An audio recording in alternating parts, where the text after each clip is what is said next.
Hello and welcome to our latest Insights interview series. As you know, we've been chatting with people and organisations who are doing great things with engagement, particularly during this time. And I'm thrilled to welcome Anthony Brown, who's Communications Officer at LCSA, the local Community Services Association. And we're fortunate enough to work with LCSA on their annual national conference, or I should say state conference, but we often have people come from interstate, called Connecting Communities Conference. And I know this time has forced membership of organisations like LCSA to engage and interact with their members in different ways because of the restrictions that we've got in place. But it's also a time that a peak body, an association like LCSA are more important than ever for their members. So welcome, Anthony. Thank you for joining us. Hi, thanks, Georgie. It's good to be here. Do you want to tell us a little bit about LCSA, who your members are, and what sort of things you've been doing to engage with members in a pre-COVID world? Yeah, sure. LCSA has about 200 members, and they are community and neighbourhood centres spread around New South Wales. And so the unique quality or characteristic of them is that they're locally run, locally led community organisations. And so, yeah, there's about 200 of those members, and we're part of also a national network of neighbourhood and community centres of about 1,000 centres. And then beyond that, we're part of an international network, so an international federation of settlements and neighbourhood centres. So it's kind of at a grassroots level, engaging with people in community through our neighbourhood centres, but also at a state and national and international level, we have sort of a broad scope of our network. Usually LCSA plays a role in advocating to government. So we have conversation with state government in particular for our members. So we work closely with several partners and other peak bodies to try to work with our members to put forward, particularly those from disadvantaged communities, what the issues are and what the opportunities are for those centres to be able to engage with the community and build capacity of those communities. So LCSA does a lot of one-on-one sort of support with those centres. So at a governance level, we're often assisting their one-on-one. In particular, we've gone through in New South Wales a bit of a reform process with the state government, and so there's a lot of negotiating around contracts that we've been able to help with our members.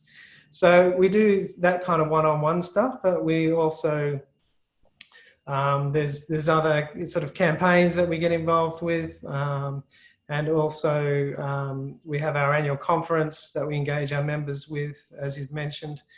But also we have regional representatives around the state, and so we have regular meetings with them so that we can keep in touch with what's happening locally and regionally in the state. And so, yeah, through meetings, through regional reps, through talking with our partners in government, communicating changes in legislation or things that affect communities and those that our members work with. There's a lot of information that we need to get across to our members, but also feedback that information from our members through our regional reps and engage with government and partners to sort of build the capacity of the sector and of the communities that they're working in.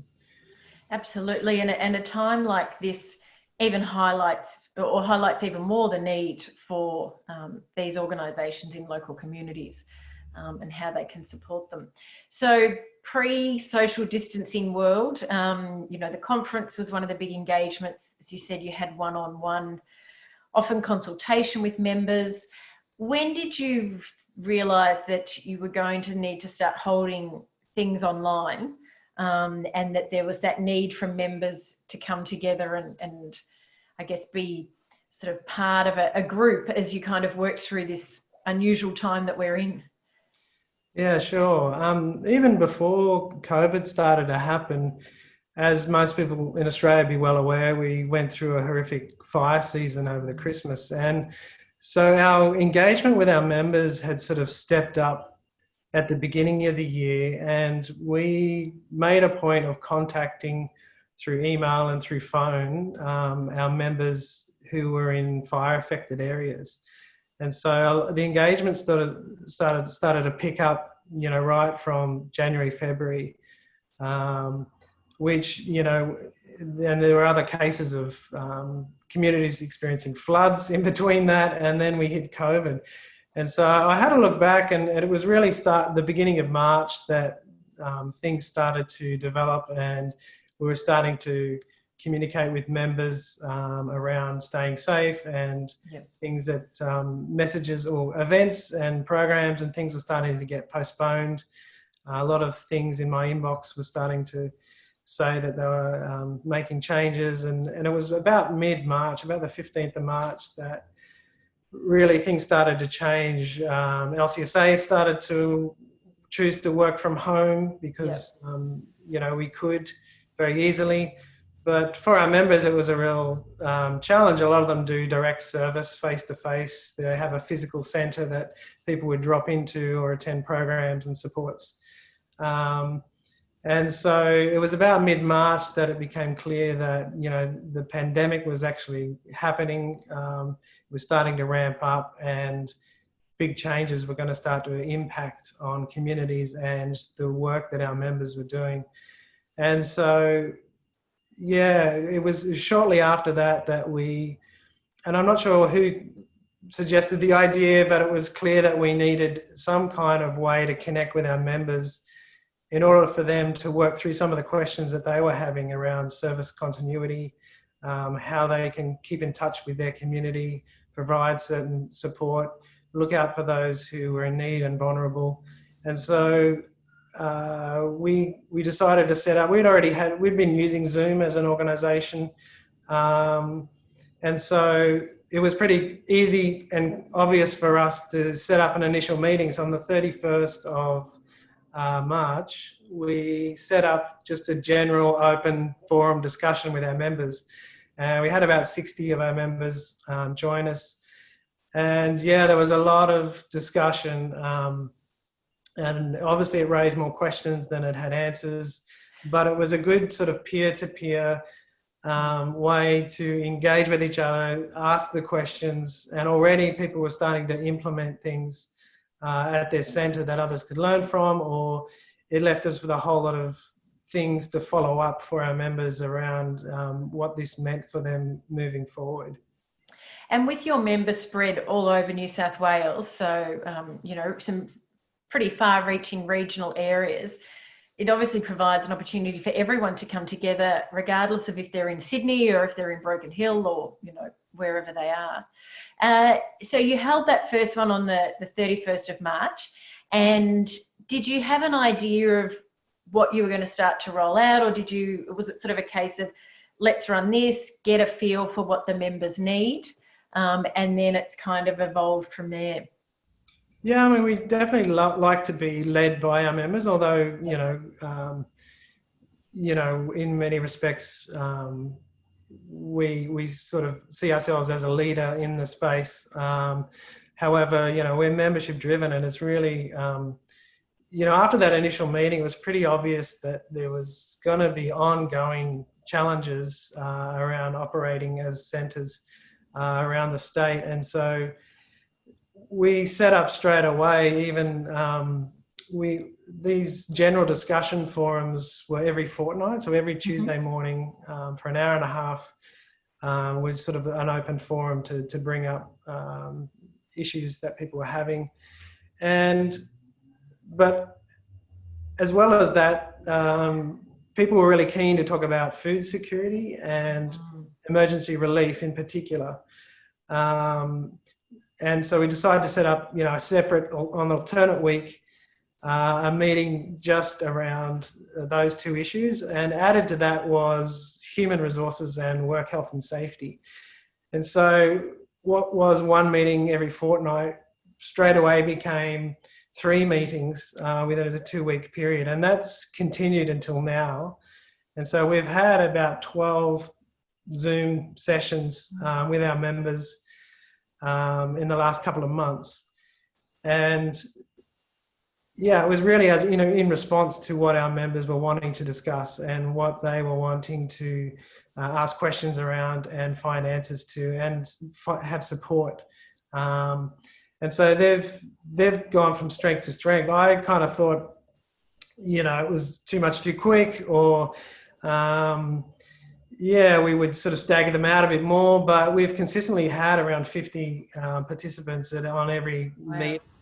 And, they're starting to get a little bit more structured as opposed to just open discussions. So we've had guest speakers from various, either from unions or government members or people who are speciality around certain topics. So, they're starting to have a bit more direct input, but there's still really a place for members to come, and it's quite relaxed. It's not a formal meeting as such, and people quite like the openness and the chat on the side. There's obviously the video talk that happens that everyone joins in on, but there's also chat on the side, messaging to each other, and we copy all of this stuff and we make it available to our members online so they can watch the video again. They can look at the chat messages because people pass on their advice, or check this website out, or check this resource. There's a lot of sharing of ideas and resources that are out there already. And so it's just become these weekly sessions where people engage with each other. And as you say, we have limited face-to-face engagement with our members. We have our annual conference, we have our regional reps, but outside of that, it's traditionally, we don't get together because we're spread out so much. So all of a sudden, I think people are just loving the engagement. They're often at home. Some are in a centre on their own with no staff and no clients. So having that regular contact and regular engagement with us, it's become a real sort of family type feeling amongst the members and amongst our network. So it's a safe place. It's an open place. It's casual, but it's also informative, and I think it's for people's mental health, for people's continuity in their work, and the questions and doubts and fears and all that sort of stuff's thrown in there, and it's become a place that members are really thriving and enjoying as we go along together. And there's so many things there, Anthony, that I love, and that word safe, it's such an important thing. And I looked at some research that happened, I think research was probably mid-April, that they'd been tracking how Australians were feeling in sort of each day and phase during COVID. And one of them was obviously they were feeling really disconnected. So they were craving connection, which is what your catch-ups provide, but they were also craving safe, supportive environments. Whether that was, when they go to the supermarket, that it felt safe and supportive, but that, feeling that you're okay, where to go. So providing that safe space for members where they can talk about what they're going through, and there is that peer support, because not only is everyone geographically sort of isolated, they're also dealing with something that no one's ever dealt with before. So to have that support must go so far. Yeah, absolutely. And, a lot of people have shared either, what's happening in their centre and their concerns for people in the community. But many people have been very honest with how they're dealing with it personally. And we've often, the topic of self-care has come up, and the importance of workers to, let each other know when things are tough and it's hard to, work through some of the challenges that have come up. But I guess that's what's been great about this engagement we're having with our members. It's provided an opportunity for people to open up and to support each other in a way that I think it's been really empowering for a lot of people to be able to keep going, and knowing that, hey, other centres are struggling with this too, and other centres have done this and done that. Maybe we need to think out of the box. So it's just really helped, people's positive mindset for themselves personally, but also, in their work that they're doing. Absolutely. And that honesty and that vulnerability, because there's been quite a bit about, it's people who perhaps have, stood behind a very, a certain facade around being able to do it all or being on top of it, are actually letting down their guard.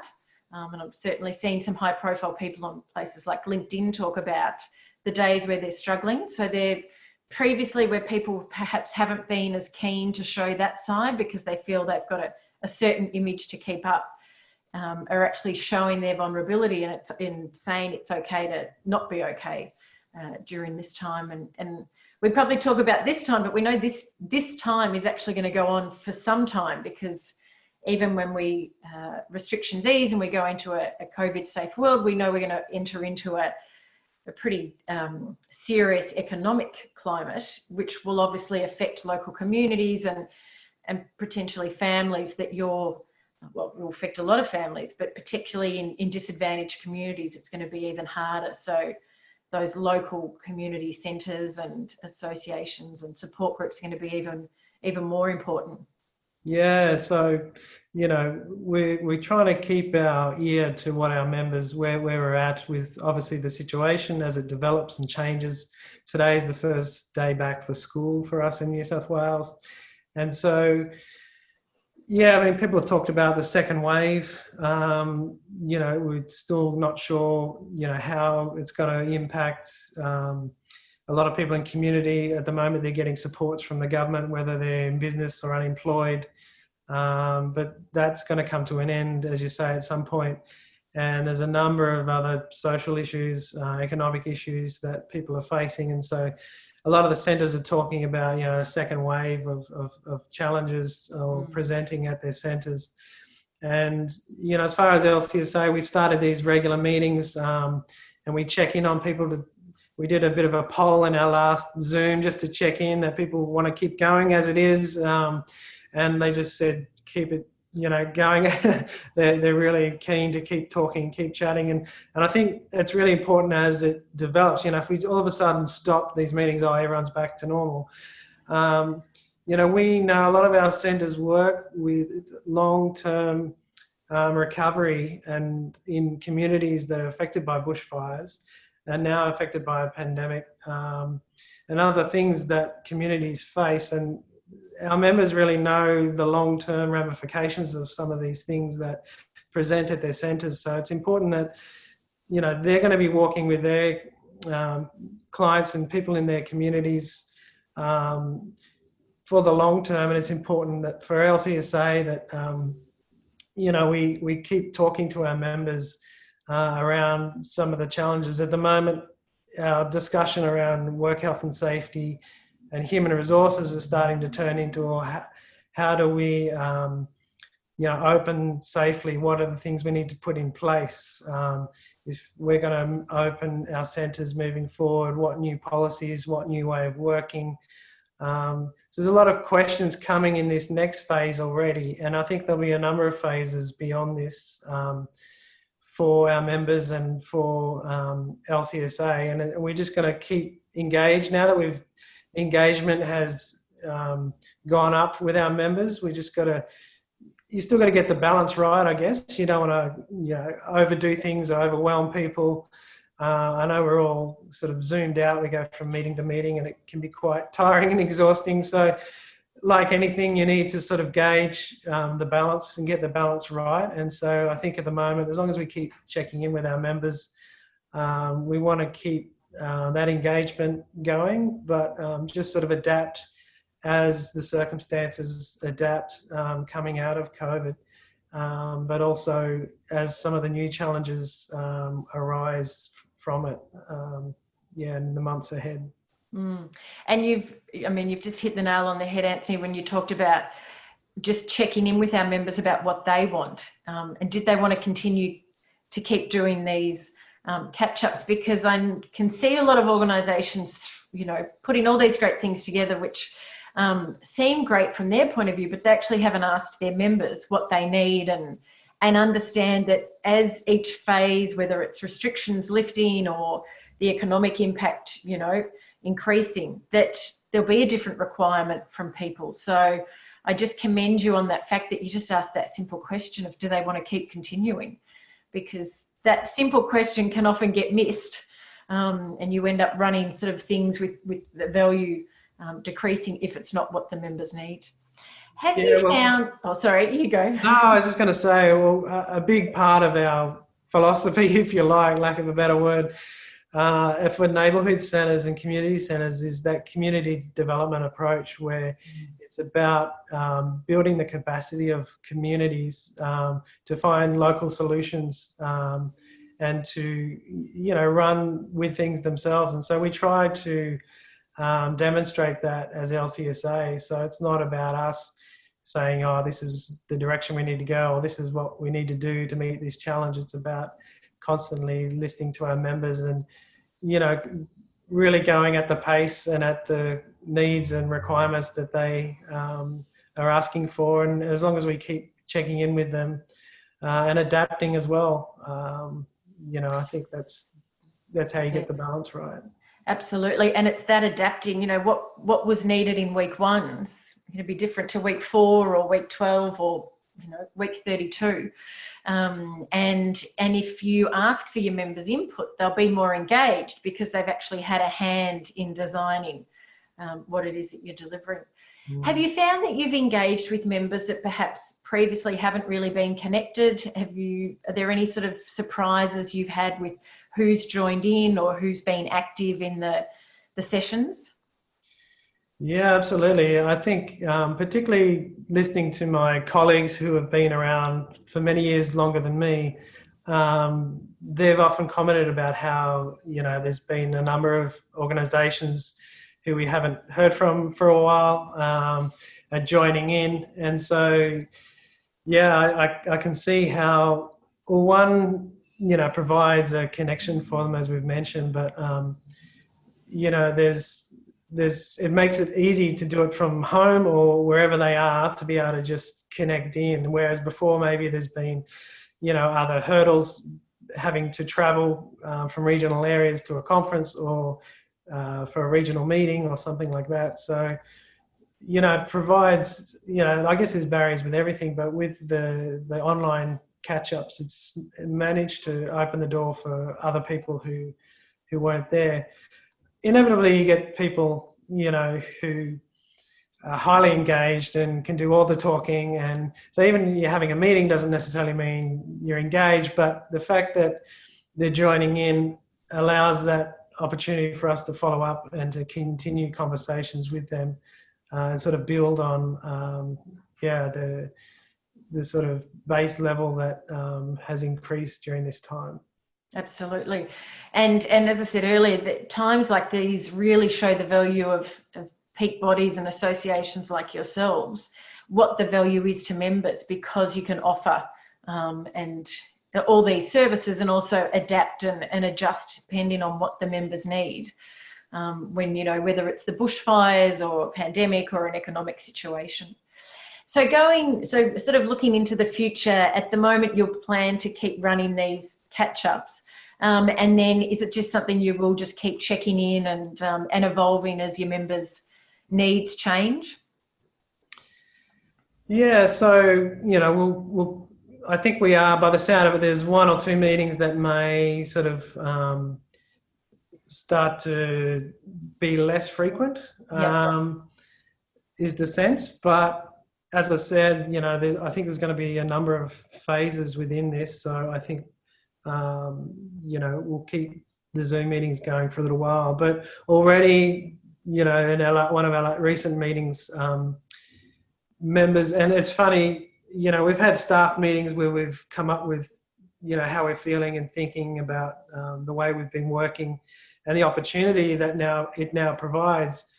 A lot of the not-for-profit sector has traditionally been behind the times with technology, and community centres often don't have big IT budgets or upskilling of staff around technology, and we like to pride ourselves in being adaptive in community and neighbourhood centres and being innovative in being able to respond to situations that are unfolding, and it's really shown during this time, even sort of with technology, that it's sped up that leap that some organisations haven't made up until now, as far as having things online, and whether that's you know, saving files and documents in the cloud so that they can keep going if there's a reason why they can't access their physical centre, to communications and all kinds of other things that it's opened the door to.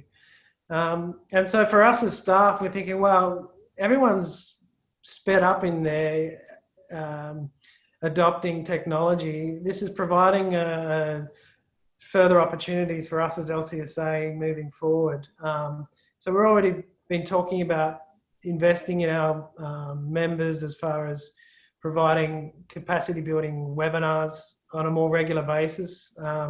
We don't tend to run a whole lot of events for our members, apart from some of the big ones throughout the year.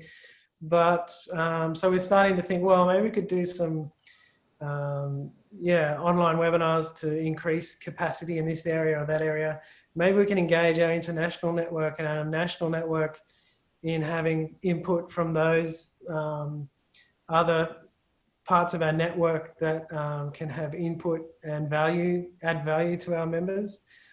And as we've talked about this as staff, sure enough, our next meeting, our members are sort of saying, hey, can we do this or do that? Now that, you know, we're all connecting in this way, it's adding so much value and connection for us and engagement.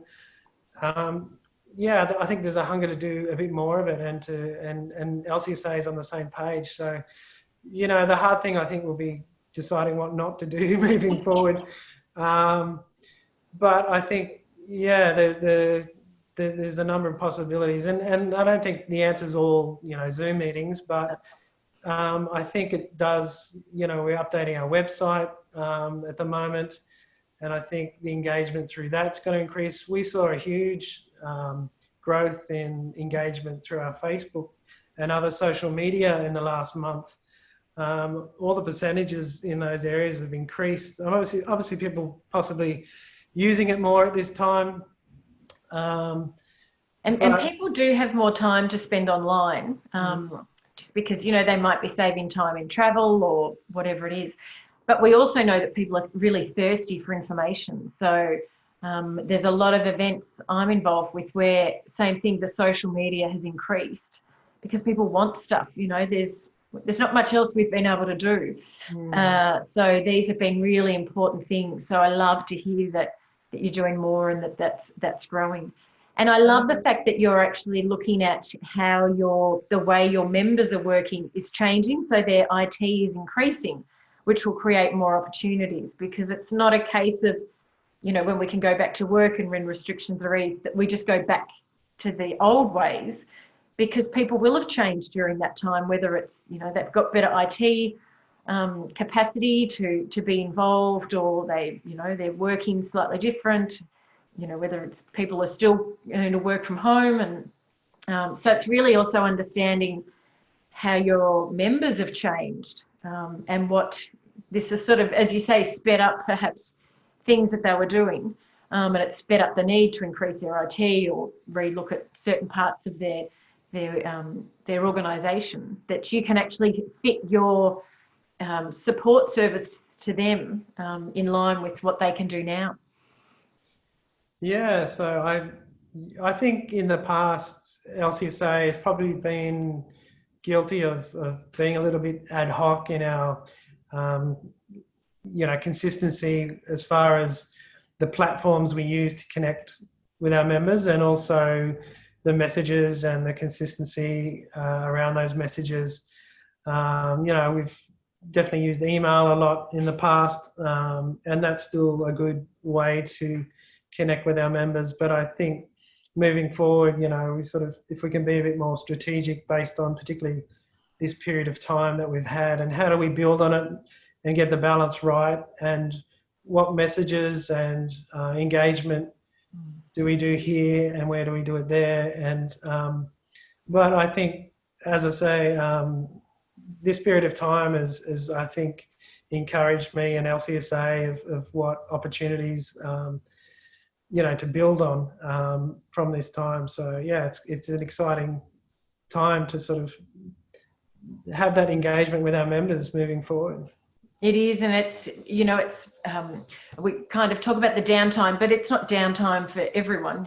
Some people are working harder than they've ever worked, but it also has, in other ways, some things we've been doing have had to stop. So it's kind of given time to do those little audits on what have we been doing and start, sometimes you've got to be reactive because capacities and I know a lot of not-for-profit organisations that have never had the luxury to sort of put time aside and put together a structure just because of their limited capacity. But this is the time that they're actually doing that, which will obviously strengthen them coming out of this.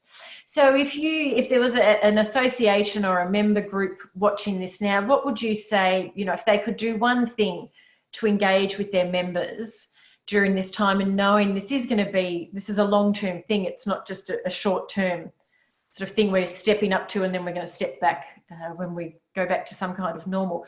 What would be one thing you'd recommend they do to really engage with their members and show that value? Yeah, I think always, and I'm from a bit of a web development background as well, and in web development, it's always, you have to keep refocusing. It's all about the user. It's all about, you can build a nice website, but if nobody comes, it can feel good for a while, but at the end of the day, it needs to be something that, your audience is engaging and interested in. And so find, those areas where your members or your clients, whoever it is, where that engagement is happening. Ideally, you just want to be able to facilitate and build on what is sort of happening and where the energy is and where the discussions are. And so for us, those discussions sort of organically and naturally went to Zoom and have sort of exploded from there. And then from there, social media engagement has really increased. And our next phase is really our website and sort of integrating it all. And you're right, I find, whatever you're doing, the important thing is always reevaluating. Is what we're doing working? Is it engaging? Is it still, something that we need to keep doing, or do we need to change? If you kind of set and forget, and you set up structures or systems that, whether it's communications or marketing or whatever, you need to sort of just check in all the time as to, whether it's working or not. I know even, organizations who have a YouTube channel and a Twitter and an Instagram, and they've kind of ticked all the boxes because they feel like they need to, but you don't have the capacity, or their members or clients or audience aren't actually talking there. So we've all got limited time, and a lot of comms people work part-time, and so you can't sort of try to cover all the bases. And so it is stepping back. It's looking, well, where is the engagement happening? How can we build on that? Maybe we can add this, and you can try that for a while and try something else. And so there's a bit of trial and error, but there's also listening to your members, listening to your clients. Where are they? What are they wanting?